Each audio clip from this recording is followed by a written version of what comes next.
Welcome back. This is episode 4 of a 12 episode series that we're doing that has to do with our travels, our 8 months travels with our 5 kids, and ultimately leading to the passing of our youngest son. And in the You last, sound so serious right now. I mean, Like that was a serious intro. I'm just flowing with it. It's not like I have a script. Anyhow, do you want to do this? You want to add some You vibrancy get like to some it? vibrancy.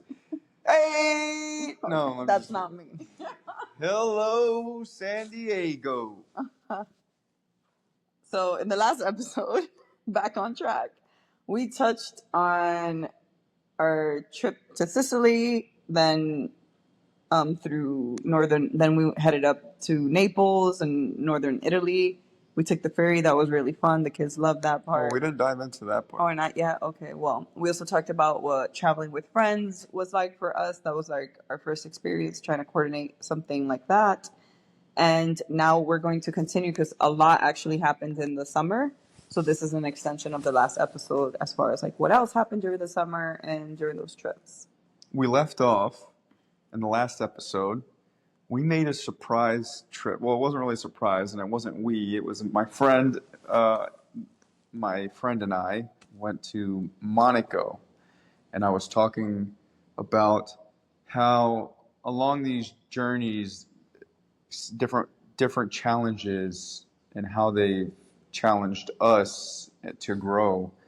And Monaco, it opened my eyes to a lot of different beliefs that maybe weren't present. It wasn't aware, like I wasn't aware of them. So it was a interesting trip. Like we, So fun fact, Monaco is one of the smallest countries in the world.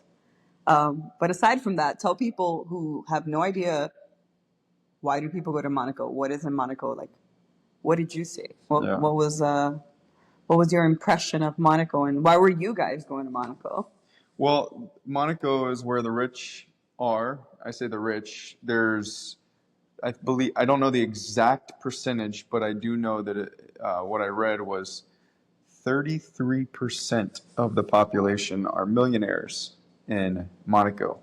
Like, how crazy is that? So, like, a third of the population that live there are millionaires. So, very wealthy area. The cost of living, like the expenses there, are on another level. That was eye opening. Obviously, when we started traveling, our goal and always was a very budget friendly. Like we had to budget for our trips.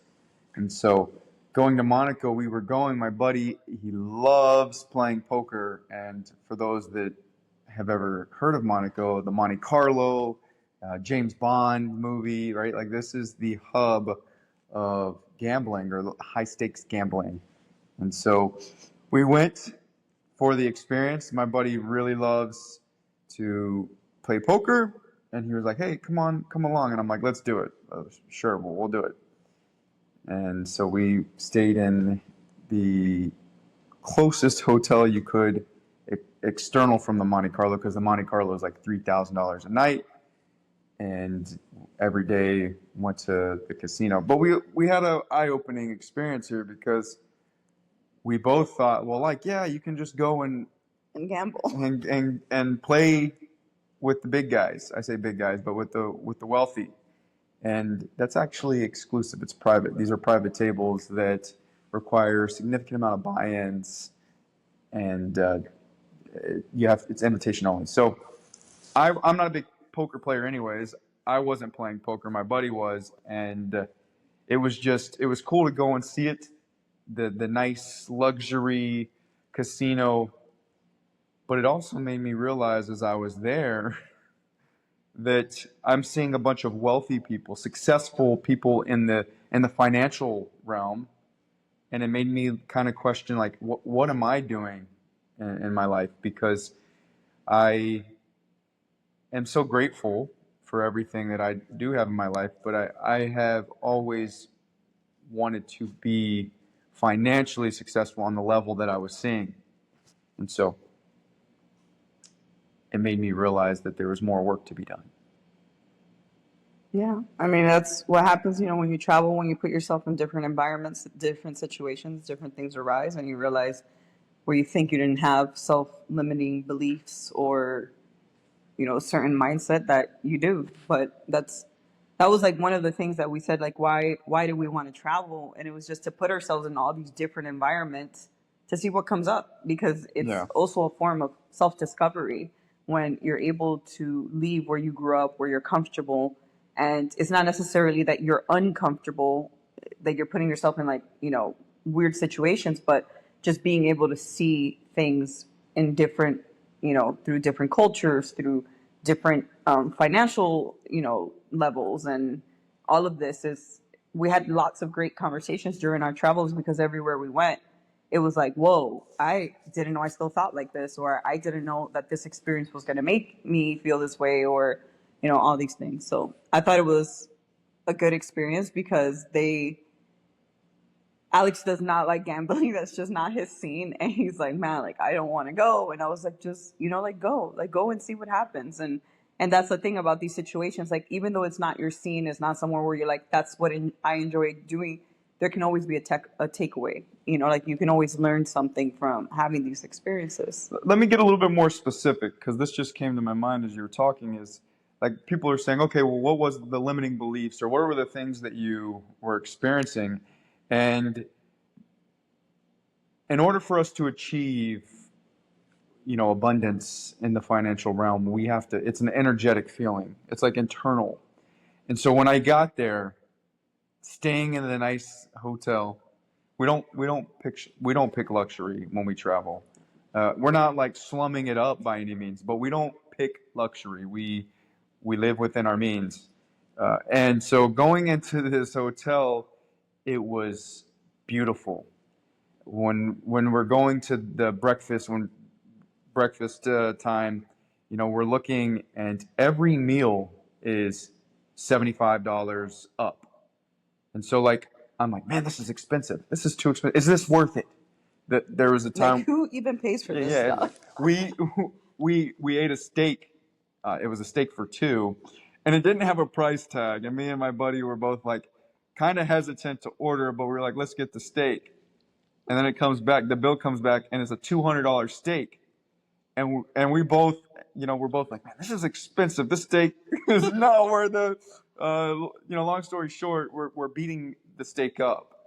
But the reality is, we weren't comfortable. We didn't see the value in that. And I'm not here to tell people to buy $200 steaks, but what I am saying is that we have to get comfortable with the price tag, with the money. We have to be able to accept it internally and raise our own vibration, because if we want to attract that Yep. that level, Like, people want the big income, but then there are also the same people who go to these restaurants and are like, that's too expensive, I'm not buying that. It's like, that's literally contradicting energy to what you're saying that you want. And in life and in an attraction, if you're sending mixed messages, then no messages, like, you're not going to get what you want. So it's like, you have to be able to align yourself in all these aspects for that to come into your life.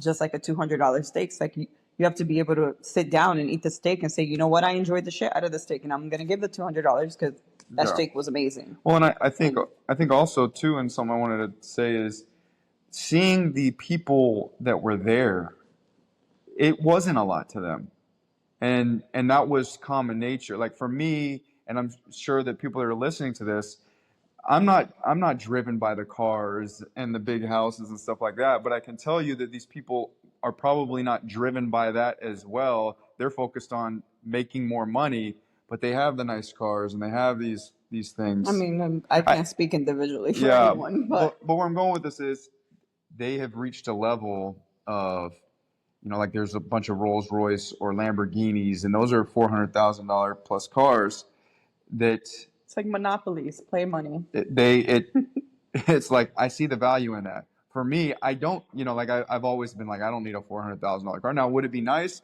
Would it be cool to drive that car? But I think it's also that, that right there is like, oh, I don't need that. But to me, it's also like, so what if you need it or not? If you have the money, Yeah. you desire it, then you should have it, Yeah, and that's the frame of mind I'm like, speaking yeah, of. like, it's like reaching that level of saying, like, I don't need this. All my needs are met. and I'm doing good in the world and I'm serving and I want this nice thing and I can have it and there's nothing wrong in that. And it's like that guilt trip. Like that's the way I was raised. It's like live within your means. Anything that's unnecessary, you don't need. Yeah. And it's like that mindset keeps you small, keeps you thinking like, okay, I don't need to make more and I don't need to spend on that. And it's like, why not? Why can't you also provide yourself the comforts that make you feel better for, whatever. I mean, at the end of the day, happiness is within, but material goods and safety also provide a sense of comfort and happiness for many of us. Well, you remember that book that we read, not at the same time, but You're a Badass at Making Money. Yeah. And in the book, at the very beginning, she says... By Jen Sincero. She says, a lot of people say money doesn't buy happiness, but that's bullshit. Mm-hmm. Money does buy happiness because it allows us the opportunity to do the things that we love. And so how I interpret that is that like money is a resource. It's an energetic resource, it's a financial resource that allows us to, if we wanted to go to a well, I mean, let's get into this. This was a conversation that we had in Italy when I think it was the next place that we went to. We had a conversation of how we were like, we're traveling and we're not like fully into it and fully enjoying it because we were so caught up on the planning aspect and doing things. And then the other side of that was when we envisioned travel, we wanted to do all these experiences and all these activities. And reality was that within our budget, we couldn't.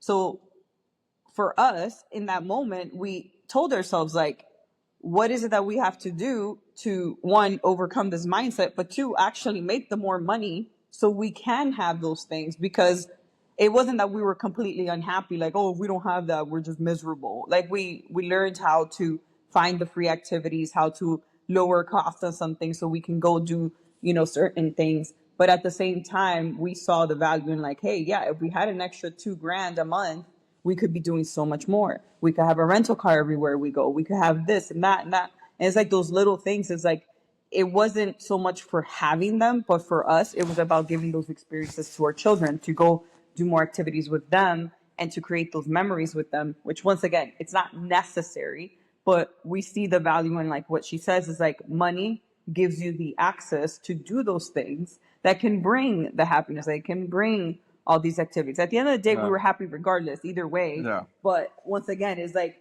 do you want to do the jet skis? Do you want to do the hot air balloon? Or do you want to go and just take a walk through your neighborhood? Both can be equally satisfying. But for us, we love the adventure and we like the fun things, and we have a lot of kids. So there's a lot of travel influencers out there. This all pertains, trust me. There's a bunch of travel influencers out there that just they push this narrative, this idea. You just need to have the courage to travel. And I saw a few times like pictures of memes that says traveling. You just need to have the courage to travel. No money. Yeah. Like the courage is there, but the money is there. And that's where like, yeah, it's important. It's okay to value money and want to have it. I guess that's what it comes down to, because that is the way the world we live in works. Is through money you can buy these things. Through money you can have these things. You can have these experiences, and it's just the way it works. It's the world we live in. Yeah. And we have to be able to learn how to play within the game. Play the game, but play within the game. And I mean, it's literally like the game of Monopoly. It's like, start the game with $0 and you don't have anything, then what? Like, you can't buy the property, you can't move forward, you can't play the game. It's like you need the money to play the game. It's part of the game. And so this whole trip made me realize that I had limitations around money. And there's still stories that I am rewriting as we speak around money. And that's always, any aspect of our life it's a lifelong journey, but with this it's a lifelong journey. You go and you see that you have this limitation and you rework that. I mean, what it does is if you bring awareness, as we try to with these things as they come up, when we bring awareness to it, then we're able to see it from a different perspective and actually approach it differently than the same way. It's like if you see a wall and you're trying to take it down, but you have no idea what's behind it. You don't know like which way, what's the right way, and how do I do this? But if you can see the wall from every single angle and every single position, you can say, oh, okay, I see that it's weaker here and here and here. And then it's easier to just go through that. And that's the way I see these beliefs, is like they're like walls in our life. And the moment we bring awareness, it's a different perspective to Yeah. see it and be able to work on taking it down and overcoming it. And so someone might hear this and say, well, Alex, how do you communicate that to your kids? Like, you value money. I think you got to be creative. This just came to me is, it's not that in our family values and our vision, it doesn't have money as a value. But what is a value is adventure. Is it, you Yeah. know, and so within adventure, within We have experience, 7 family core values, and adventure is in there. so within the adventure, we're talking about experiences. We're talking about traveling, and we're talking about seeing the world from a different light. Well, that requires money, and so we have the conversations with our kids so they understand money. You know, money does allow us to do things that we Like, for love. instance, our oldest loves to surf. Surfboards aren't free. No. You know, they break. You need a new one whenever you outgrow the one that you're using. You need wax. You need all these things. It's like money is necessary to do that sport, that thing that he loves. And like for someone like my oldest kid, who's highly energetic and is a lot in his body, like he needs that movement. And granted, there's a million free ways for him to get that. I'm not saying this is the only way, but I'm glad to be able to have the conversation now with him, saying, hey, this is on you now. We bought the first surfboard. We don't buy any more surfboards. Now you need to figure out how to generate money, how to do the things at home that you have to do so you can be able to continue to support the sport for yourself. So that is how we present the value in money. It's not something like, hey, yeah, we have to have boatloads of it and let's be rich and let's just do whatever we want with it.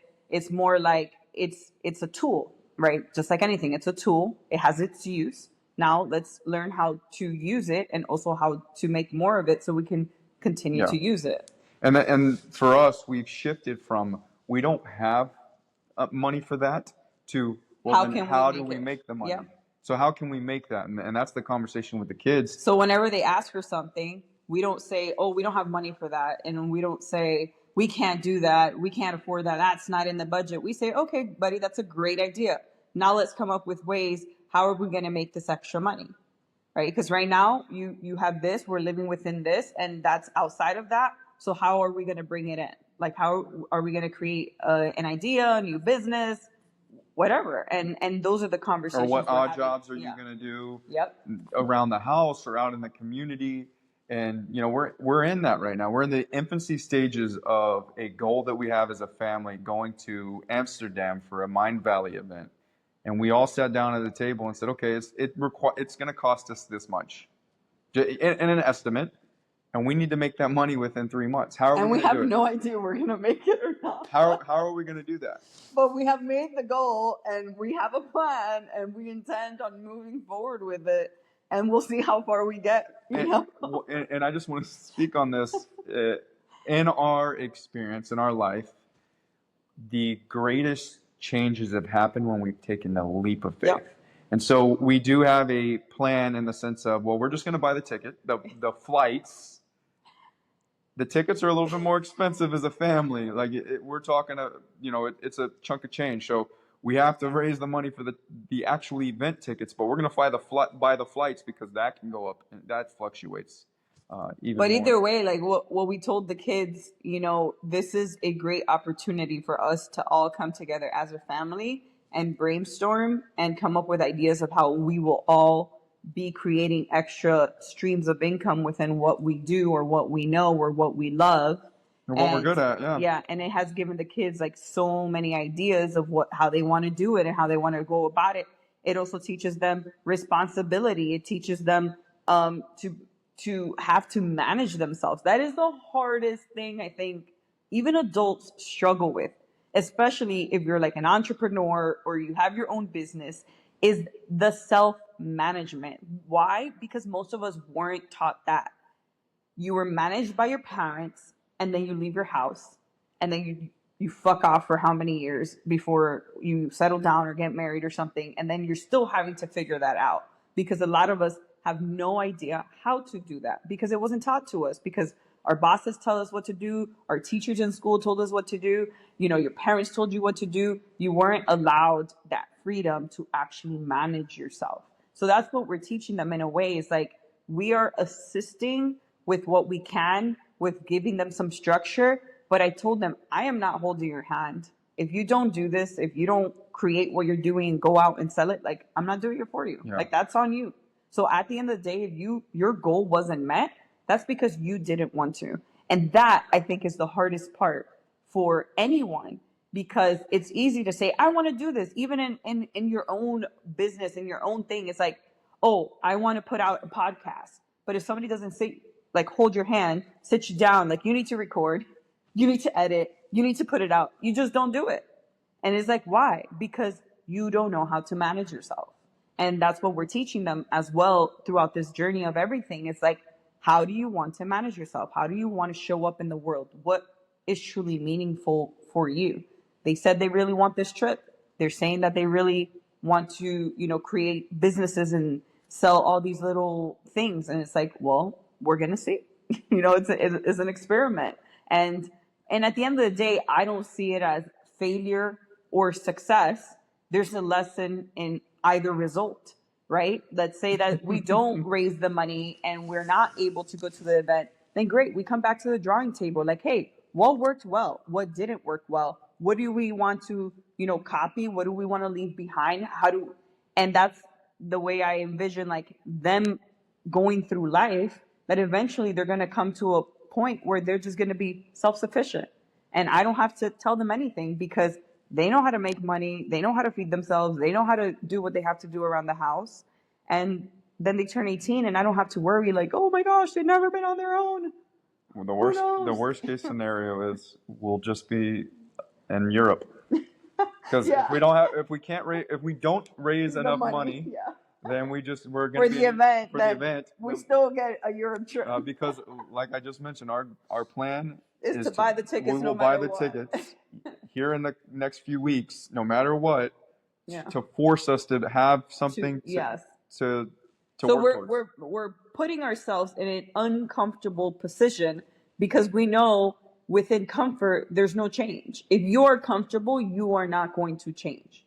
The moment you put yourself in an uncomfortable position, you're like, something has to shift. Like, think about like sitting on a needle. Like, you're not going to just sit on the needle. It's uncomfortable. You're like, oh, that hurts. That bothers. I need to shift. I need to move. I got to figure out why this hurts. It's painful. Yeah. But if you're on this super soft, plushy bed with this feather pillow, you're like, I don't need to move. I'm so good right here. Like, I don't need to go anywhere. So it's like we're forcing ourselves to put that needle under us to light that fire and say, okay, now we have something we have to like move forward. We have to take the next step. And it's, we are doing it this way because when we look back on our lives, so many of the times that we've taken those big leaps, that we have radically changed our lives, is because we've been at an uncomfortable point of our lives. Like, that is what forces us to change, is being in that uncomfortable place. So we don't see it as something negative. We see it as an opportunity to change, an opportunity of growth. Absolutely. And I think that just like anything that comes from our parents, our financial beliefs are heavily influenced by our parents. And I say that because we need to be mindful of how if we want our kids to take the next step with their financial literacy, we have to be mindful of our own beliefs and thoughts of what we're pushing onto them. And so it's like simple verbiage that we can switch within the household of, like we said earlier, we don't have enough money for that. Well, how can we make it? And bringing them to the table at a younger age to be able to be involved in those decisions and be able to get creative with raising financial funds or whatever the case may be. Because I can just speak for myself, as I wasn't raised and taught these things. And so, one thing that I picked up from my dad was to spend. Like, he always spent money, but he never really saved it. And so my whole young adult life, and even in our marriage, I've always been the spender. And I've always been, I didn't have much as a child. This was early on. I've shifted a lot now. but I didn't have much as a child. Let's So I'm give going to them give all. everything Yeah, to true. them. And that's how I showed my love for the first 8 years of, Grayson's like his whole life right there. And so it was like, hey, let me buy, and buy, and let me give this, and let me do this. And now it's important as they start to get older, showing them the value of a dollar, showing them ways that they can make their own money and that they can spend and they can invest at the same time, and breaking that down. And it helps us to grow as parents and even as individuals in our own relationship to money. Yep. I'm not going to sit here and tell you I'm a millionaire yet. But what I'm saying is we can still talk about it because we're on the journey, right? Like we bring awareness around it and we make a decision that's different from yesterday and getting better and better and better and better. And that's the goal, is to really just to get deeper within our whatever the area is. But for me, Monaco was really eye-opening because I found myself consistently saying that's too expensive. I'm not, like, I was restrictive. I wasn't doing anything. I wasn't enjoying my time because I was so caught up on the finances. And that doesn't mean I didn't enjoy the company, like the being with my buddy, but Internally, like a mental. and mentally, I was always so focused on, well, that burger's $50. I'm not eating it. That steak, I'm not eating it. So then you ask, well, what did you eat? I didn't eat as much as like it. Water bottles were like what? Water was $5 a bottle, and so it's crazy. I say crazy, but it's like when you're in there, you're like, wow. But from someone that is a millionaire or that's wealthy, they see the value in that. Just like I can say in our life experience here in the DR. If you're in the States or wherever you're at in the world and you're like, oh, I don't see the value in a household nanny, or I don't blah blah blah blah. Now that we've had these experiences and we've shifted around what's important, I will pay what I have to pay to have my nanny and to have people help focus on things that don't bring me joy, so I can spend time with my beautiful wife, so I can spend time with my kids, so I can go surfing, so I can go do these things with them, so we can travel the world, right? Like, and that's the shift is I have to get comfortable with money because it does allow me the opportunity to focus on the things that I love. And where our focus goes, our energy flows. Or where our energy flows, our focus goes. Excuse me. And so, like, focus goes, energy flows. Thank you. She corrects me all the time. So, what that means is, like, focus on what you like. Put your energy on what you do well and do more of it, because it's going to what bring. makes you happy. And too. it's gonna, yeah. And what makes you happy? What brings you comfort? What makes you happy? Like all those things is what helps you be in this place of expansion, right? If you're constantly worried, constricted, stressed, your laundry list doesn't end, this, that, like there's no growth there, because you're just so honed in and focused that it's like a horse walking with its head down. Like you can't even look up to see where you're going. So by us taking out all these things, we're able to now like be able to open our eyes and like, okay, we see this, we can move forward in this direction. And the rhetorical question that I would ask you right now for anybody listening is,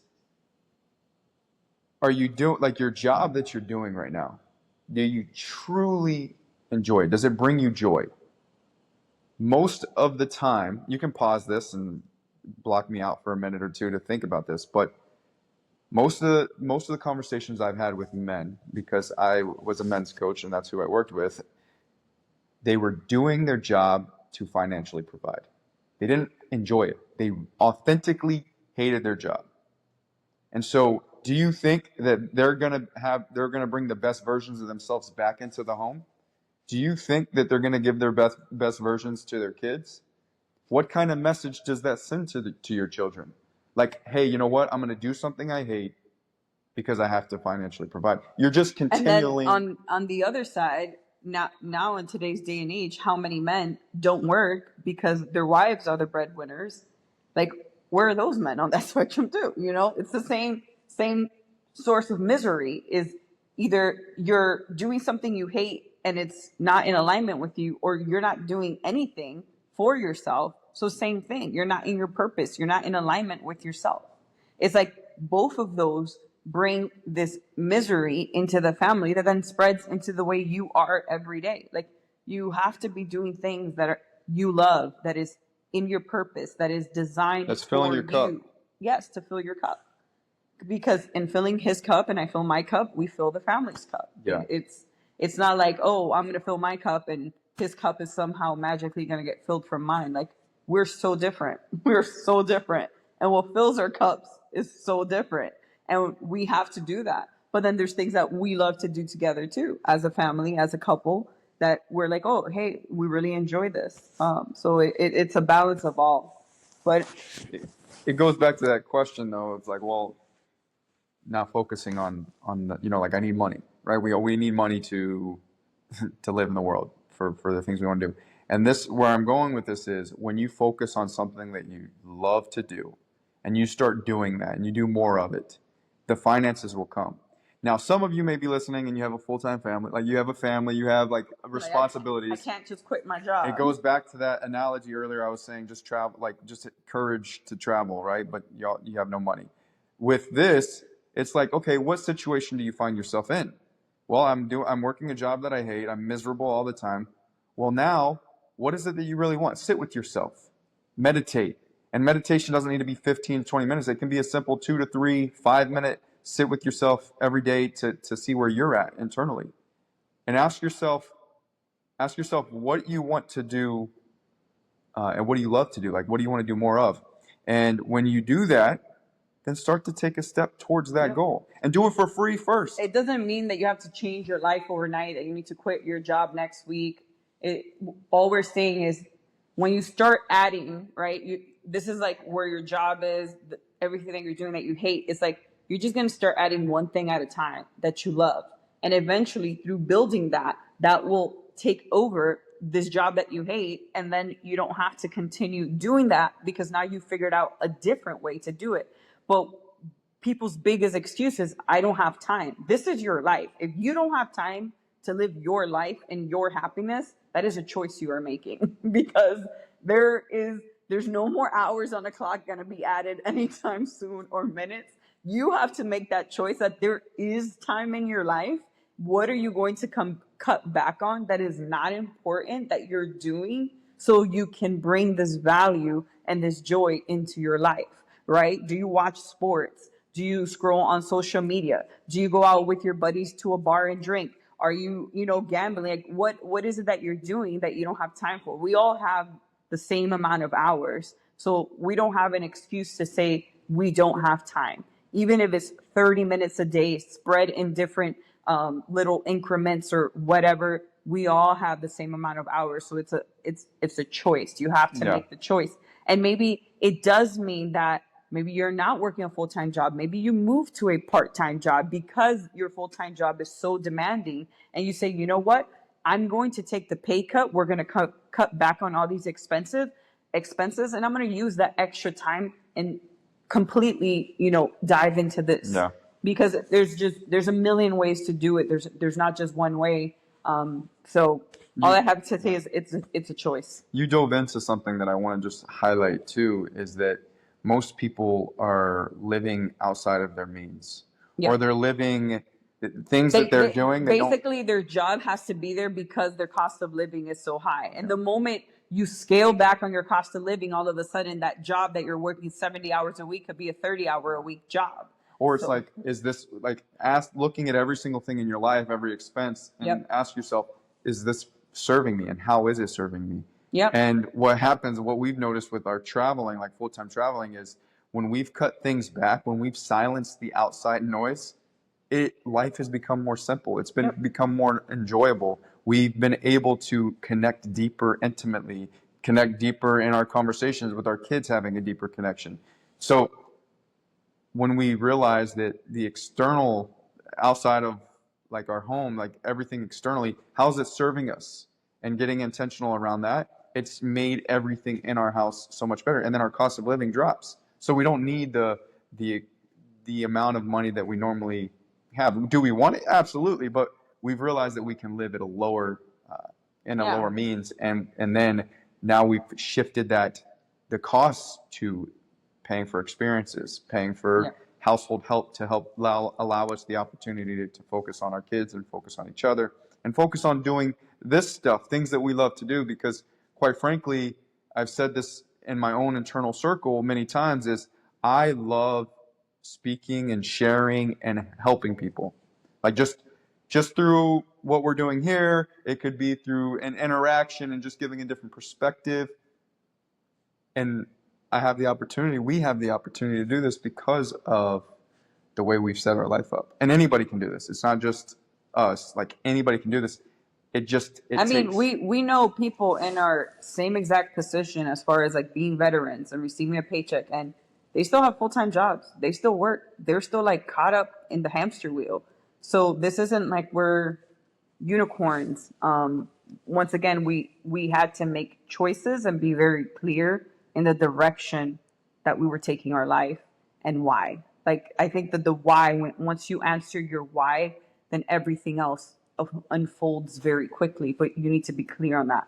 And like, and I'm not saying that everybody should be living our life or anything like that. I think everybody's here to experience the entire spectrum. But for us, like, this is what works. We've had a lot of people asking us, how do you do it? How do you reach that? How do you? So that's why we're answering those questions. Yeah. I mean, this kind of took its course. I didn't plan. I was on gonna say let's bring it back to the Naples. I'm gonna bring it back to Monaco and then transition to Naples. Yeah.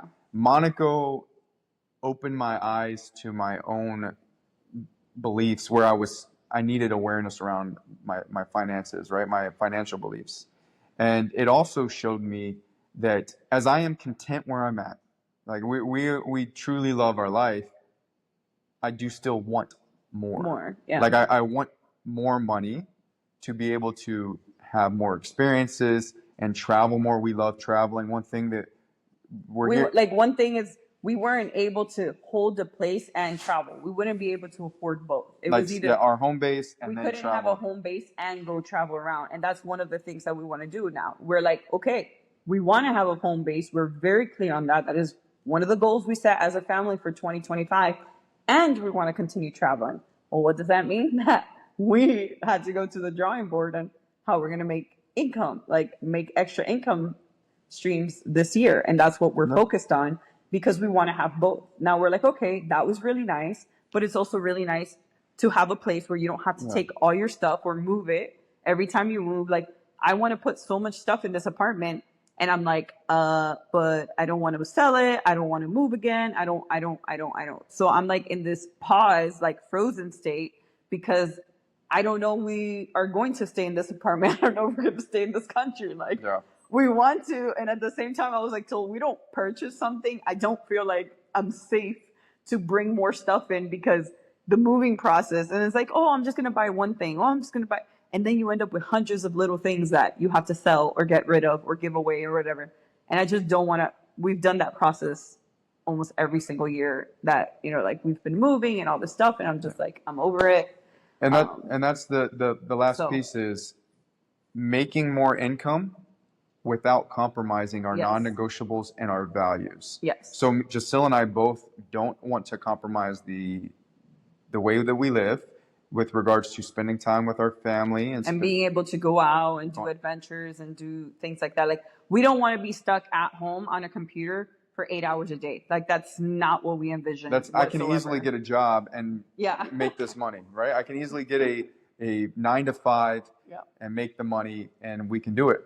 But then that takes away from me being able to spend the time that I have with my wife and my kids. And I will talk about this in the last episode about Liam, but Liam was the first child that I was there his whole life. Yeah. Liam was the first child that was attached to him from like birth. Like, since he was a baby, like, he wanted Alex. Like, that was not the case with any of the other kids. And while the girls are really attached to him now, that was like toddlerhood on. It wasn't as babies. Like, as babies, none of the kids really wanted Alex. Like, there's the story of Kaden when Kaden was like 8 or 9 months old. I left for like 45 minutes to an hour, literally like a mile down the road, to go to the store with a friend. She had to pick something up, and I was like, oh, I'll take a break. I'll go with you. And Caden cried the entire 45 minutes, like the entire, like bloody murder, screaming, crying, like he was dying. And I came back and Alex is like, this kid has not stopped crying. So then when Liam comes along, Liam is like the opposite. Liam's here like, daddy, daddy, daddy, daddy. So he always wanted Alex. And Alex was like, man, this is different. Like he would always, every few weeks, he was just like, I love that he wants me. And I was like, yeah, it's different, isn't it? Because for Liam, it's like, daddy was always there, you know, where the other kids, I think with Grayson at the time, the Navy was only giving a week off, if that. All right, Like, well, my baby leave got denied. Yes, okay, that's what it was. Because I didn't even get baby leave with Grayson. Yep. I only got to stay there Like for like 3 3 days, like Yeah. the hospital day, the day after, and then I had to go back to work. And Yep. then I got deployed, and I went on a 4-month deployment, mini deployment to. That was later on when he was a little bit. He was like 5 months old. Yeah, 4 or but 5 months old. point is, he was still working, you know, anywhere from 12 to 17-hour days. So like he was barely home. Yeah. Like we didn't see him much, you know, other than evenings. And in a sense, it was like Grayson was usually asleep or soon to be asleep by the time Alex got home. Yeah. Because he was so young. He was like going to sleep at 7 p.m. But anyhow, the point is like this was a whole new experience for us. And after he has experienced that firsthand, like as a parent, I can only imagine it's really hard to now say, oh yeah, I'm just going to not be here for my kids. Like after you experience that type of deep connection with your children, it's the same reason why I haven't worked and I've been a stay-at-home mom all these years. I said I was going to have a career. I was going to work. I was going to be, you know, I was going to be the boss babe. Like I have always been very independent and I was like, I don't need no man to pay for my anything. And I'm not going to be a stay-at-home wife. Like it was something that I looked down upon. That's also something that my mom embedded in me, like always have your own money, don't trust man, blah, blah, blah. But that's her own shit that I realized I did not have to take on. And it wasn't that my dad didn't take care of us. He did financially. My dad was always there, but my dad did his fair share of untrusting things in their relationship to cause my mom to want to think this way. But the point here being is, why can't women trust their men? Why is it that in this society, we're saying that women have to make their own money and that women cannot trust men at all? It's like, then what is the point of being in the relationship? And what is the point of creating a family and having children with someone if I can't trust you to take care of us during the most vulnerable time that a baby and a mother are going to have? Because it's not just the baby. It's a you know, it's a baby mom. It goes together. Like, we're not separate, especially during those first 2 years and including the pregnancy. So almost 3 years. That is one. So I had to learn how to fully let go and accept that as well and know that he's not going anywhere and he is going to fully take care of me. And that is okay. When you think about your entirety of your life or your child's life, what percentage of life is that? It's such a small, tiny percent. And that's what I came to the realization is I have the rest of my life to work, to have the career, to do all the things. All my children need is a small little time period for me to be there fully present. And then after that, they start gaining independence. They start doing things themselves. They don't need me. Right now, we're able to do this because all 4 of our kids are at a surf camp all week. And they want to be. And they want to be. Like, they're happy. They don't want to be. They're like, let's go. And even our youngest, who's 5 now, was having a difficult time last time we were here, being away from us, doing these camps. And now all of them are over there, like, happily. So I can sit here and say, it doesn't last forever. They're not going to want to be attached to you forever. So as a mom, if you have the opportunity to step back from work or to, you know, be home with your kids, like, do it, and do it again, because you don't get that time forever. They're not going to want you forever. They're not going to need you forever. Take the time. You don't get it back. And it's an internal imprint that you're leaving on your children, being able to support them in that way. And I'm not saying it's easy. I've had 5 kids. I understand it's not easy, but it is worth it. It is so worth it. So I'm glad that he has been able to experience that firsthand, because that is what I experienced when I had Grayson. I actually did go to a job when he was around 8 months old, and I worked for a month, and I quit after a month because I was like, I can't do this. I was gone about 12 hours a day between commute and everything, and I wasn't able to be there. And I was breastfeeding him, and I'm like pumping, and I'm leaving him, with daycare and my mom and this and that. And I was just like, I'm not doing this. Like, this is not working for me, because all I was doing at work was thinking about him the whole day. Like, I was like, how's he doing? Is he doing well? Is he missing me? Is he crying? Is he this? Is he that? And I felt like I was going crazy. And I was like, okay, I cannot do this. I just need to be home with my child. And it was my instinct more than anything that kicked in and was like, the job's not worth it. And at the time, my husband's making more than enough money to sustain us. I was like, why am I doing this? Like, what is the point of me doing this? Because women need to make their own money, because women need to not trust their men. And I was like, this just doesn't make sense. I'm going to home to be with my kid. And I quit the job and I went home and I was with my kid. And at the time, I was also still in the Army Reserves. So I actually did have to go away every month as well. And that was really tough. He would have to stay home with Alex and he would cry a lot. And I knew that. And I didn't want to add more to what was already happening. Like, by the time he was 3 months old, I had to leave him home by himself with Alex for an entire weekend. And I was like, I'm not doing this again. And by the time I had my second, I was like, I'm definitely not going to continue doing this to future children. So after Grayson, like, none of my other kids have I had to leave them or anything like that, or work outside of the house. I think this is a good topic that we will, not in this series that we're doing, but we need to dive in more, because there's probably a lot of people that will hear this or follow us and say, like, I want to do this, I don't know how. And we don't have the right answer for you. It's not a one size fits all, but we can talk about our process. We can talk about some creative ways to work around, because once again, we talked about money. Money is required for us to live. Yeah. So I understand that, people's having to work and having to do that. So please, for anyone who's listening, we will come back to this. We could talk for hours on this and go, but so to sum up Monaco was a trip that made me realize, I still have some limiting beliefs around money, and that I need to take a step forward and open myself up to receive the amount, to reach the level I want to. I need to take a step forward and open up, which is funny enough. It's a 4 or 5 day trip to Monaco. We fly back to Sicily, where Jasil, the kids, and our friend's wife and her 2 kids were staying. They were exploring the island a little bit, doing little things around Sicily. And then right after we get back, 2 to 3 days later, they're going back home. They're flying back home. And we decide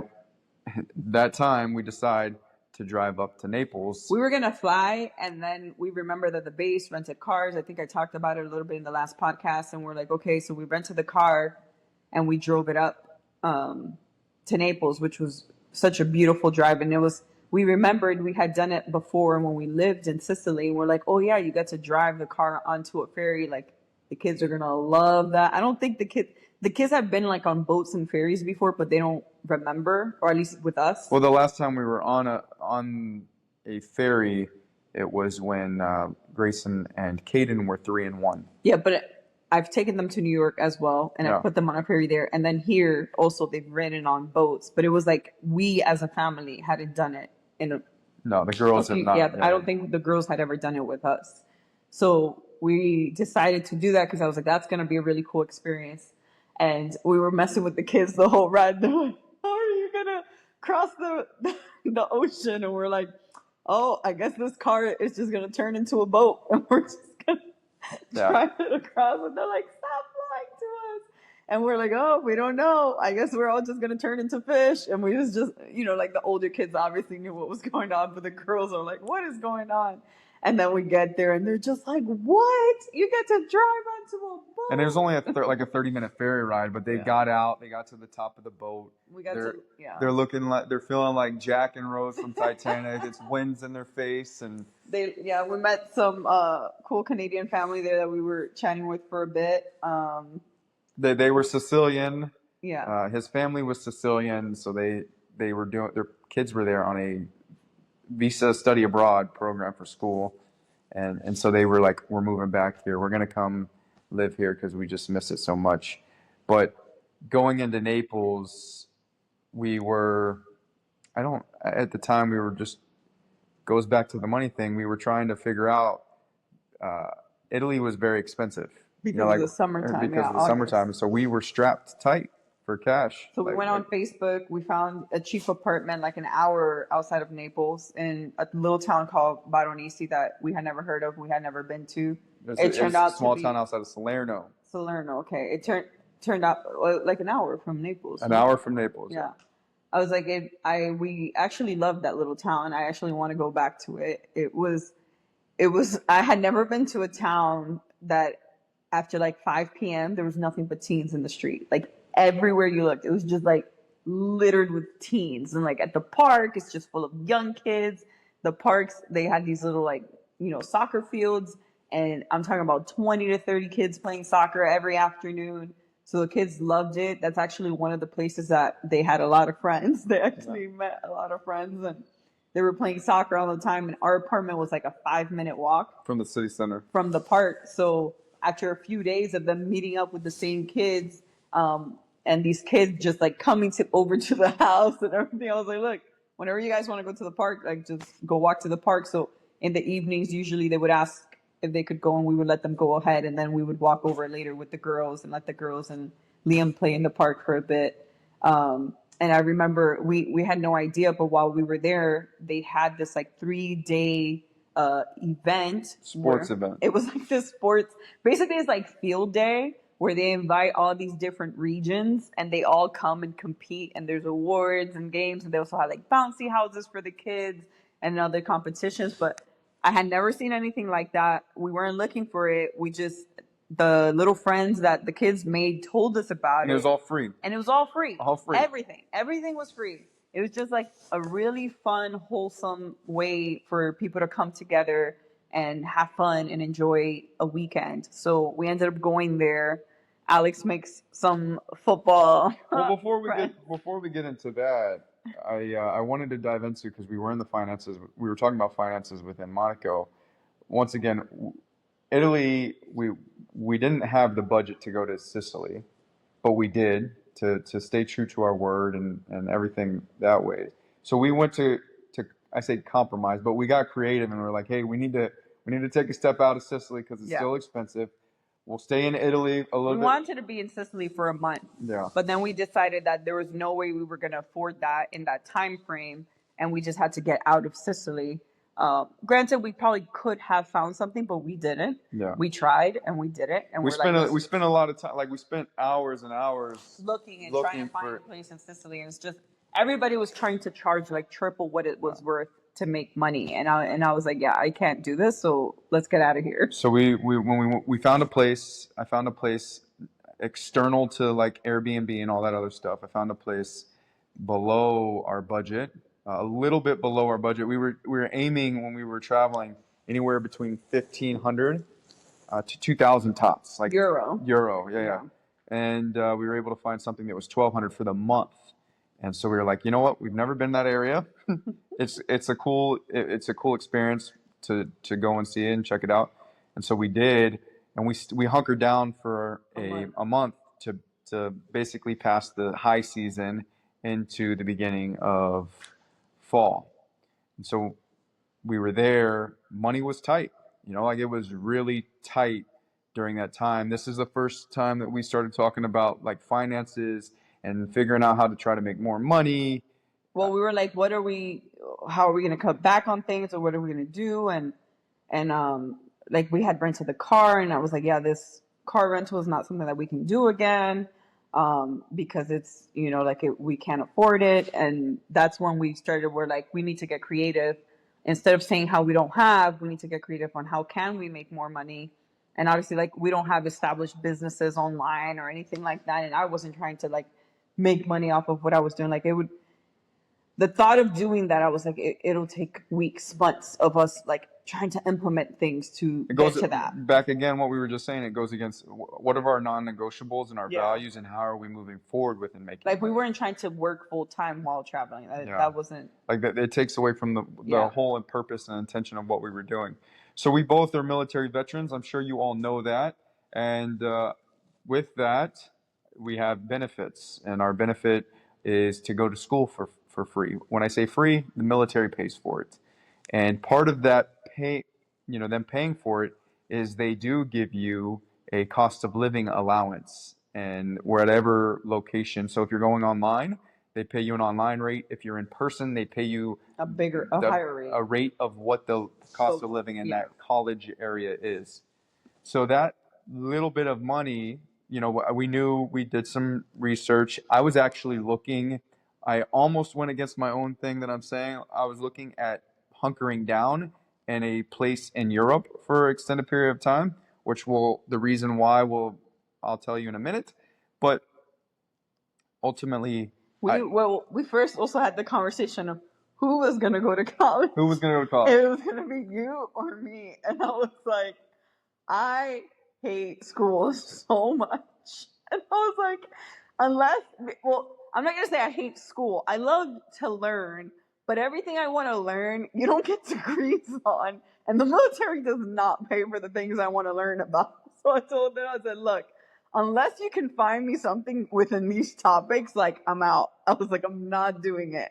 So and he still has the military in him. Like, that's just the way he is. And I was like, you just do way better than me in these things, because you just get down to it and you're like, all right, gotta do it, bam. And he says this, I don't think it is actual correct, but he's like, I do better under pressure.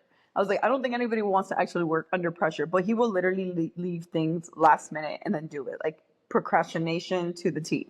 He's like, oh, I have an hour. Well, I'm going to wait till I actually have 10 minutes and then I'll do it. That's a little bit of an exaggeration, but I understand what you're trying to say. You get the point. So then I was like, look, let's be honest.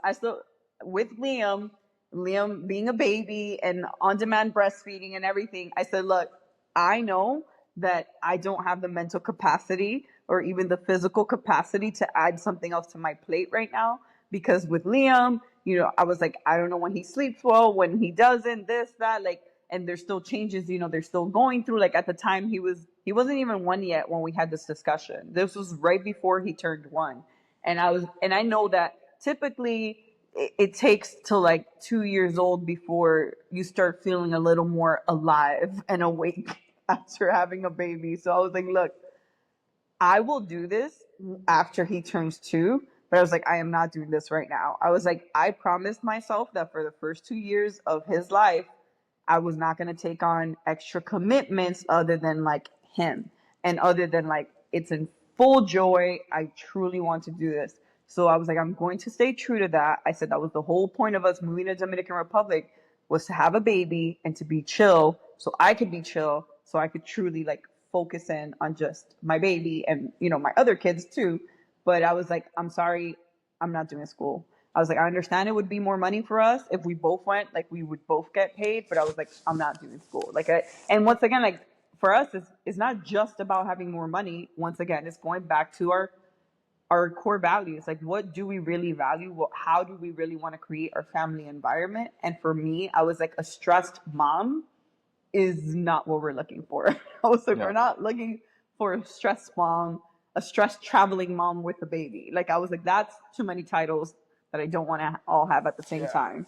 And this is not saying she's not adaptable, but I feel like I'm pretty adaptable, and I'll push through stuff. Like, I will figure it out. I'll make it happen. Maybe I'm stressed a little bit. A dad who doesn't breastfeed. Yeah. So for me, I just felt like I was like, I am adaptable, but it was a mom who was breastfeeding. I was more flexible in the situation at the time. So I'm like, let's do it. Let's do it. And so me being very overzealous, I jump into it right away.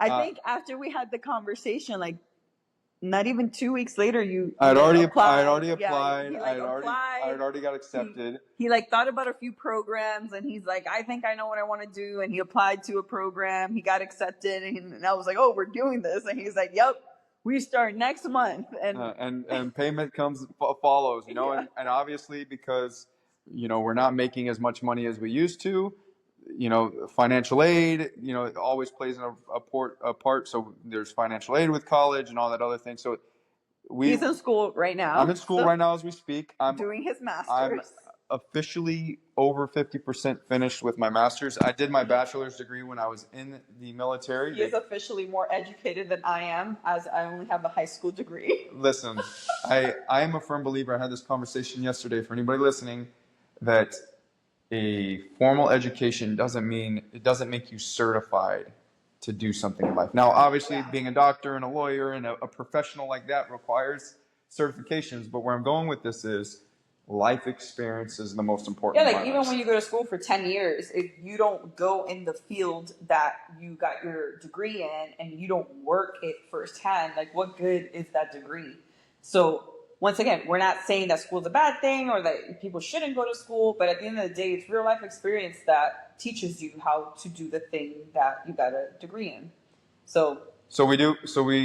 I moved fast on that program and enroll, and we're in Berenice. This is where we first, as a couple, started to do our morning walks with Liam. Oh, yes. And every morning... It started first, Alex started doing morning walks by himself.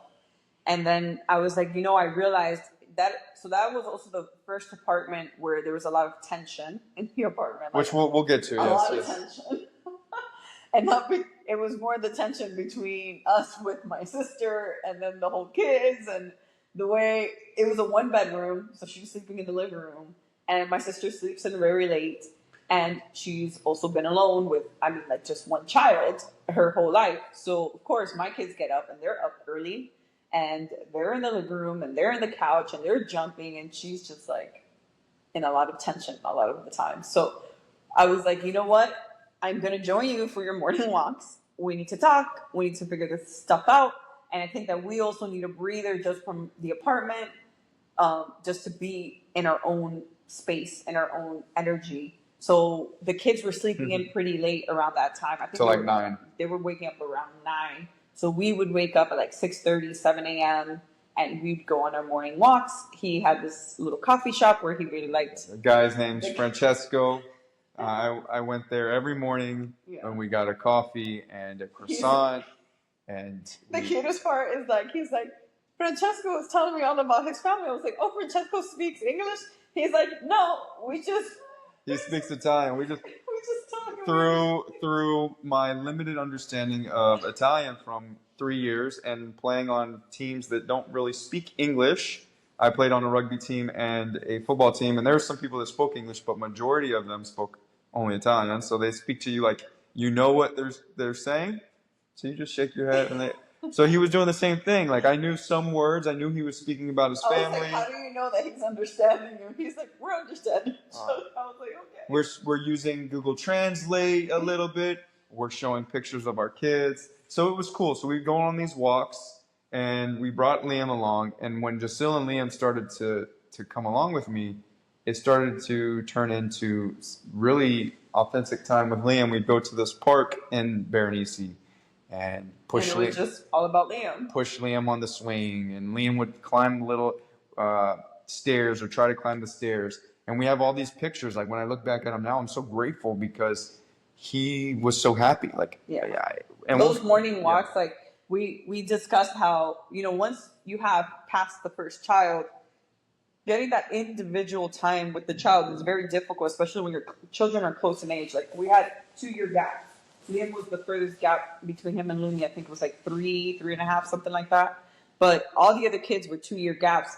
So they never got to spend time with mom and dad, just them. It was always like you and everyone else. So Liam, of course, being the 5th, I'm like, this kid is never going to have alone time. Like, it's always going to be him and the whole zoo here. And so those walks, I was like, wow, this is so nice. I was like, Liam gets to have us like all to himself. Like there's no one screaming and somebody else we got to pay attention to. Like, There it's was just a deep appreciation for Liam, like to yeah, really lock in and enjoy his budding personality. Like it, yeah. he's Because he's starting now. He's like closer. He was like 11 months. He was getting close to that one. So we're starting to see more of his little personality and things he likes and things he doesn't. And he was trying to walk and yeah, he was moving around a lot. Like he was hitting the milestones, right? Like he was hitting the milestones at that point. and we would just enjoy our walks, and it gave us time to talk and to just be with Liam. Yeah. And do you want to just break this up and finish the Naples going into the other trips, into the orchard in Capranica? No, I mean we can finish it up here. I Okay. think another 10 minutes. We won't keep you long. Maybe 20. Okay. All right. Before I jumped in, but so like that was what piece in Berenice where it allowed us to really lock into to Liam. But then as Jasil was talking about, this is where we started to feel the tension with Catherine and understanding that she is early in her healing journey and that there's some things that she needs to work on, and there's ways that we can help facilitate that, not like maybe in there telling her what to do, but being able to create a space. So this is where we had a conversation, like we witnessed it. That was the first conversation, yeah, that we had with her of like, hey, we're noticing some tension, and basically like we were like, we had these agreed upon terms. We were just like, hey, we just want to let you know, like, these terms aren't set in stone. If something has to change, then let's change it. Like, what's going to work for you? Because we don't want to have the tension in our home. And let me just be very frank. I told you at the very beginning of this podcast, you're in a 9-to-5 job that you hate, but you're still doing it for money. Yep. And it was the same message to her. It was like, look, we now, sitting and talking with her and traveling a little bit with her, realized that she didn't, like, she loves cooking, but it wasn't. She didn't want to cook for us and for our big family, and it wasn't a passion. She wasn't passionate about it. No. And so, like, we are firm believers in that energetic exchange. If she's making the food why she's pissed off or why she's in a mood or why, whatever the case may be. Like, what are we eating? What are we eating? And so we had to sit down with her. It's like, look, we both agreed of you coming along. Yes, there was some outlines and a contract of like, hey, this is what you're coming along with. But we also believe in pushing each other to be the best versions of themselves. Yeah. And I don't want to be around you, and not just like that, but like I don't want to be around you if you're negative. I want to help facilitate your growth and help you be positive and do things that you love and push you to be uncomfortable and doing things that you want to. And so that conversation was I felt like it went well in the sense of like, yeah, I mean, she opened up and she explained to us a bit of the process that she was going through and basically how she was still trying to figure out within herself, what all was going on and what all was happening. Because like we said, you're in a system for 6, 10, 20, 30 years. And even when it's time to leave or you do leave the system, your body is still there. Like, even like your mental state, your energy is still in that vortex. There's like, a deconditioning time frame. You have to be able to decondition from all of that. And basically she was undergoing that process, but it's almost like different parts of yourself need to catch up to what's actually happening in the moment, right? Here we are already on like country 2, 3, something like that, 3, and traveling and seeing all these beautiful places and having these experiences. And it's still like your mental state is still in agony in the loss of what you don't have and the things you left behind. And what am I doing with my future? I just, and well, it's a physical body too, right? Yeah. There's she was having symptoms with like being tired and just yes. like she couldn't shake it, and obviously the moods and things of that nature. And we were like, we know that we're not causing this, but we're like, we don't want to add on to it. Like, if you cooking for us and you making food is this additional layer, like, let's pull it back and let's not do that and let's renegotiate these terms. And at the time, what it was agreed upon was like, I don't want to change anything. I'm fine. Like, I'm going to push through and I'm going to figure it out. Yep. That was in that moment, what the conclusion. She was like, I'll figure it out. Like, I'll continue. And we're like, look, at any moment you want to Like change, you need to communicate. like let us know. Like change can't happen if you Yes. if you don't speak up. Like if you don't tell us, we don't know. So at any moment, like just let us know. Like we're here, let us know. So that was like the first conversation we had about that, because it became a tension that then spilled over to our children, and we don't control our children in a sense of like, sit down, don't do this, don't do that, blah, blah, blah. Like their home is their home, they're free to be, yeah, there's some rules, there's some boundaries, but I always say I imagine myself like in a bowling lane. I'm the, what do you call those? Those are called bumpers. The bumpers. I'm the bumpers, right? I don't let you go to the gutter, but everything within the bumpers is free range, right? And that is how I try to parent my children, is like, these are my boundaries. Everything in there is free. Like you can do whatever you want, navigate yourself within these boundaries. So when it came to the house stuff, because she was so frustrated, she also didn't have her own room, her own space. Like she was just around the kids all the time. And like for her, she needs her alone space. She needed her alone time. And then part of that was she was not leaving the apartment there. Like she was in the apartment all the time. And that was the other conversation. She wasn't filling her cup. Yeah. First. And that was the second conversation we had with her, was like, hey, we noticed that you're cooped up here and you're home a lot. Like we think it would be helpful if you maybe take a trip by yourself. Do like, things by yourself that you things love. by yourself. Like you don't have to do everything with us. Like make your own schedule, make your own tempo. Like if there's food in the fridge, like just go do whatever you need to do. And even then I said, if there's a meal you can't cook, like just communicate with us. Like we don't have a problem making meals for our kids. Like it's not an issue. Like we know what we agreed upon, but there's leeway in this agreement. I said, I'm not like stuck in stone, like this is it, you have to do it this way. So that was a conversation we had. Like I said, at this moment, the agreement was that she would return to doing what she was doing and that she would figure it out. And we were like, okay, then I said, that's what we're going to do moving forward. Yeah. So to close the loop on Naples, earlier we talked about schooling, and I told you that I was almost went against one of our non-negotiables and our values of like bunkering down and going through it. In 2017, when I was in the military stationed in Sicily, I was playing rugby, and it was a rugby practice, and I ended up finding out that there's an American tackle football league in Italy.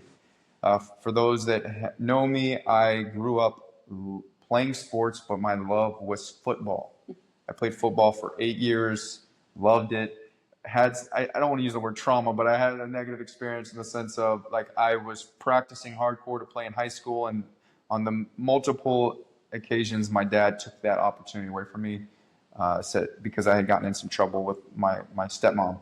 So I've always had this dream to play football at a higher level than my last, which was peewee or junior football. So I play in 2017 with the Catania Elephants. I'm training camp. I'm the quarterback. I'm not a quarterback by like American standards. Like if I was in the United States, I would be playing a different position. I'm a pretty unique skill set in the sense of I'd probably be a tight end or a receiver. I'm not fast enough to be a wide receiver, but I have really good hands, and I'm really athletic in that sense, but I'm a little slower. So anyways, they didn't have, at the time, their star quarterback. He went north to play he's a chef. He loved being a chef. He went to go follow that passion, and they needed a quarterback, and the quarterbacks they had were not up to the standard. It was a really good football team, and I had a very good IQ, and I knew how to throw the ball. I could throw the ball decently, and so they put me as quarterback. So I'm getting like all this play time, like I'm starting quarterback and getting attention on the best team in the area, and I only get to play one game. Did really well that game. The whole team was excited that we were going to have a great season, and then obviously at the time there's some things going on. Giselle was very pregnant, about to give birth to Linabelle. I wasn't present like I am now. Obviously we had some things going on in our own relationship as well at the time. She felt isolated. I think we talked about it in Linabelle's podcast. Yeah. So in Linabelle's birth podcast. There we go. So go back. Rather than getting into it all, there is a podcast that we talk about it, and so we agreed to go back stateside. I made it happen last minute. We were supposed to be in Italy for another year, but I was able to cancel it right away and get back stateside to where we felt like we had more help community, right? And so that was 2017. Back to that sports camp here in Berenice, that 3-day sports camp.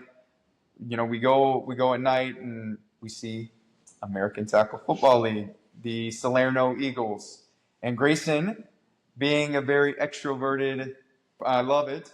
He's running around checking out all the sports, talking to everybody, goes to this American Tackle Football League and just talks up my experience as. My dad is so good at football. Yeah, like he played for the Catania Elephants, which is the best team in southern Italy, one of the best teams in southern Italy. They know of the team, like people know, and apparently we didn't know this, but the Catania Elephants had become very, very popular. Very famous. Being on TV and all this stuff. So these guys are like, wait a minute. Yeah. So they have my son come and get me. They're like, Dad, they want to see you. Let's come. So I go and they're talking to me a little bit, and they asked me to do some drills out there and throw with them. And Alex faked the shit out of one of the players, and everyone was like, and immediately they were like, "You got to come to our trainings." They're like, "Come train, come play with us." They're like, they were in the off-season workouts. They were like, "Just bring the kids." Like, we'll put them in helmets too. They were in the off-season workouts. So a few days later, we start going. They invite me. They pick me up. They're like, "Don't worry about anything. Like, we'll pick you up. We'll drop you off. We'll drop you off." So I go and start practicing with them. It's just helmets at the time, and so we start doing drills, and everybody is just mesmerized, and they're like, "We need you on our team." Without and by no means I have no issues with this, but without just talking to me about it, they immediately went to the Catania Elephants. In Italy, when you're put into a team, you have to register as free agent. You don't get paid, but you belong. Your rights belong to that team. So they had to go and tell the Catania Elephants "Hey, we're now taking rights for this guy." Which they didn't ask. They didn't tell him. And he's like, they went and asked the Catania Elephants to have me on their team. Yeah. And these people were already like, we're going to look for an apartment. You guys can live here for the season. Yeah. All of this. And I'm like, are you really doing this? I was like, I thought we were traveling. Yeah. So we did seriously discuss it. And she gave potential. She left it up to me. She look, I am going to let you make the decision. And it was, honestly, I will say it was a tough decision because this has always been a dream of mine. Even when I was in Italy or when I lived there. I guess there was a part of me that felt slightly guilty because he was very sad when we had to leave Italy and not play American football when Lenovo was about to be born. And this time I was like, well, there's no excuse. I was like, we could stay in Italy 6 months. I'm not going to complain. I said, the only thing they need to figure out is our visas. I was like, we don't have visas to stay here 6 months. So I was like, look, if they can figure out our visas and you want to stay, I was like, I'll stay. I was like, I love Italy. I love eating in Italy. I love traveling Italy. And I said, and at the end of the day, we're in close proximity to the rest of Europe. If we want to take a train, an airplane ride, whatever, it's not we're in the middle of nowhere. So I was like, I don't mind. I was like, I kind of like the little town. I was like, I'm fine with it. I had no issues. So I was like, but I'm going to leave the decision up to you. I'm not, I said, I don't, either way works for me. So for 2 to 3 weeks and my own internal processing and doing my research, I was committed to Italy. I was legit. We were going to move there for 6 to 9 months and I was going to do this. And I had a decision to be made and another decision if I was going to play football to choose between the Catania Elephants and the Salerno Eagles because the Catania Elephants then realized that I was in town and they were like, we want you to play with us too. And the Catania Elephants, when I look at it now, the Catania Elephants were very successful. They went to the championship all the time. Their culture was different. And it was a culture that I really loved because it would make me very uncomfortable in the sense of I needed to put in work. I needed to put in time. Alex likes to win. He likes to challenge. Yeah, and they had just elevated to the highest level of football in Italy to Division 1. And so it was 11 on 11 like you would see in the United States. And there was athletes out there, and it's challenging. But on the other hand, the Salerno Eagles, they weren't winning. They hadn't won a game in a long time, and so I had to, do I want to be a part of a team and try to bring that team up? So I had a decision to make. I never got to there because I ultimately sat with myself and was like, why are we doing this? What we're doing? Like, why are we here right now? Yes, it's a dream. However, we're not here for this. And I just, I think about it sometimes, but I'm not by any means in regret because it played out how it's supposed to play out. Liam passed away in February, and that's when the season starts. They're in the middle of the season right now. I don't think I would have been in the headspace, nor I would have stayed there to play in this season. Yeah. All of the work that I put in, I would have walked away because of what was going on, and so it dissolved in the way that it worked, and at the same time, me talking to you about values and not going against our non-negotiables, and we're here, and I didn't go against hunkering down. I think, I didn't hunker down and things of that nature. In life, it's like all these little dangly carrots, right, that we get, and it's kind of like the universe testing you, like, are you going to take it? Are you going to take it? Are you going to take it? Or are you going to remember what you really want? And it was like that dangly carrot. It was like, this is something you really, really want. Are you going to take it, or are you going to stay with your values? Like what you agreed upon. And it's in those moments, it's a test, right? Like it's a true testament, a true test to see which way you're going to go. And like in his case, like you said, had he taken the dangly carrot, it would have still ended in this result. And then how would he have felt had that been the decision made, right? If he would have been in trainings every day, if he would have been gone constantly working out. And because when you think about being part of something like this, it's not just the practice. It's a job. It's not just the workouts. It's also the camaraderie. Hey, we're meeting over here. Hey, we're going out over here. Hey, we're doing this. Hey, like it's a job. Yeah. You're going to be on all the time. And you have to think. He wasn't going to be with us. And I told him that. And I realized that if you take this on, I'm going to be alone a lot with the kids. Yeah. Because they're going to want to hang out with you. They're going to want to spend time with you. They're going to invite you to things. And I'm sure that sometimes we It's an Italian football league. And everybody speaks Italian. There was one guy that would translate to me. And as the quarterback, one of the key pieces on the field, I'm supposed to communicate. I need to communicate with everybody. Like you're going to need Italian lessons too on the side. So there was a lot with it. And I ultimately knew that. One of the last piece I want to say on it before we shift is what made me really tied to it was how much I wanted my boys to see that. To see me play football. Like Grayson and Caden growing up after leaving the Catania Elephants, I had the helmet. I bought a helmet and had the stickers, and they wore it a lot. And we talked about the Catania Elephants. Anytime they saw the Catania Elephants symbol, they got excited. They lit up. They would tell their friends their dad played for the Catania Elephants. So where I'm going with this is I put a lot of focus on this is an opportunity for my boys to see what I've talked about and them to experience that and to be around it. For any dad or any person that's in athletics or any field, like when you bring your kid in and you involve your kid, they see it and then they start to develop these desires and passions and things of that nature. So I thought about that. So that was Naples. This next episode that we're going to dive into that you'll hear next week, because this is how it's being played, is our last 3 weeks, our last hoorah in Italy in a small northern town called Capranica. It was a month. A month. Yeah. 26 days exactly. Really? Yeah. So.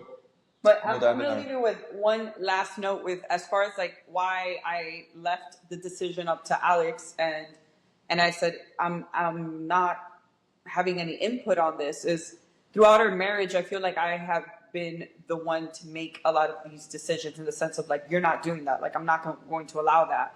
And one thing that I've realized over the time is that he's an individual just as much as I am. And just like he allows me to come to these conclusions on my own, is out of respect that I should also allow him his own process and come to these decisions on his own. And it's also through conversations of us agreeing on what matters to us most that at the end of the day, I have to relinquish the control and say, you know what? I trust that these conversations we've had are not in vain and that he will make the best decision for our family. Even if I don't agree with it, it doesn't mean that if he would have said yes to this, I would be like, oh, that's the wrong decision. He should have never made that decision. It's more of a full trust. It's like a trust fall. It's just like I am going to trust that wherever he's navigating our family is the right way. Because as a father, and especially as a committed father that he has shown me he is, we're all undergoing our own processes. And sometimes we have to go through those experiences to be able to arrive to the clarity that we have. So let's say that he would have chosen the football team and he would have been gone all those weeks and all those months. I also understand still if it would have ended the way it ended with our son passing away in February, and let's say like you just spent the last 6 months training on a football team, not spending time with us, that's a process that he would have had to undergo to understand something within himself. So yes, our human logical part of our brain that reasons wants to be angry and no, you should have done it this way, no, you should have done it that way. But there's also this part of me that understands that everything that happens is for a reason, and we all have to undergo these processes ourselves. So I am at a point in my life where I'm learning to release more and more and more control and allowing others to make those decisions on their own. Instead of me trying to control the narrative. And I know the way Alex is, had I told him, I don't want you to go, I don't want you to stay, then he would have just gone with no right away as well. Because that's just the type of man and father he is. And he also looks to me for direction and leadership in that way when it comes to our kids and our family. But the last few years has been me putting that dynamic back to him. Yeah, I think it's, I sum it up in the sense of like looking for support. Yes. Like I want, at the end of the day, a decision that's made, I want to feel supported. Yeah. And I think it's... And I guess what I'm saying is that now I'm at a place where I'm like, I support you either way. Yeah. Versus like, if you make this one, we're good. If you say that, then I'm going to be angry and spiteful. Aww. We're going to end on a kiss here. All right. Till next time.